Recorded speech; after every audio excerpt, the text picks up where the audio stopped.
L'ANS, depuis 2020, travaille sur la génération de MS Santé au médico-social et aboutit en 2021 sur des pilotes de déploiement.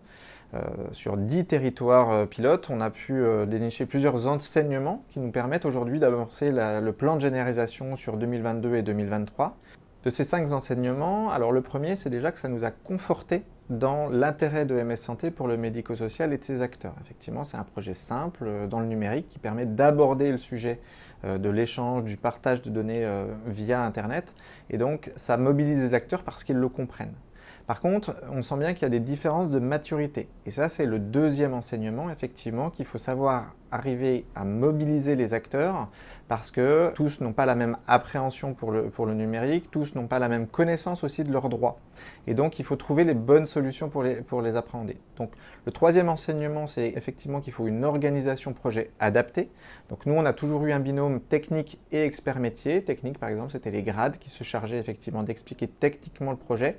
Et puis, l'expert métier, par exemple, dans les DAC ou dans les Maillets, on avait un gestionnaire de cas qui travaillait sur l'organisation métier. Et donc ça nous amène au quatrième point qui est la nécessité de travailler sur des fiches usages ou des cas usages très concrets pour permettre de diffuser les bonnes organisations pour utiliser l'outil dans un contexte concret, un contexte professionnel et qui permet d'améliorer la prise en charge de l'usager. Et le dernier constat qu'on a pu faire, il est assez simple, c'est que bien sûr, il faut améliorer la communication et l'information, la formation des professionnels pour qu'ils comprennent bien l'enjeu du numérique, ce dont ils ont le droit de faire et ce qu'ils n'ont pas le droit de faire aussi effectivement, et en quoi le numérique va améliorer la prise en charge et sécuriser les échanges de données de santé entre eux et avec l'usager.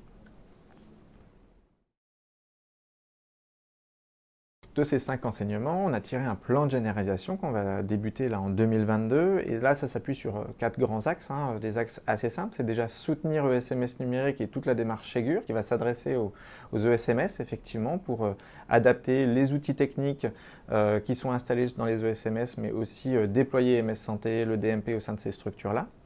Le deuxième, c'est évidemment de travailler sur ce qu'on a appelé les nœuds de coordination. C'est ces ensembles d'acteurs tels que les DAC, les MDPH qui sont en contact avec plein d'autres acteurs au sein de leur territoire et qui permettent aussi la coordination entre ces acteurs-là. Donc évidemment, des échanges de données de santé circulent et c'est important qu'on puisse les étudier et les équiper. Le troisième point, c'est encourager l'échange avec l'usager via Mon Espace Santé, évidemment, qui dispose d'une messagerie.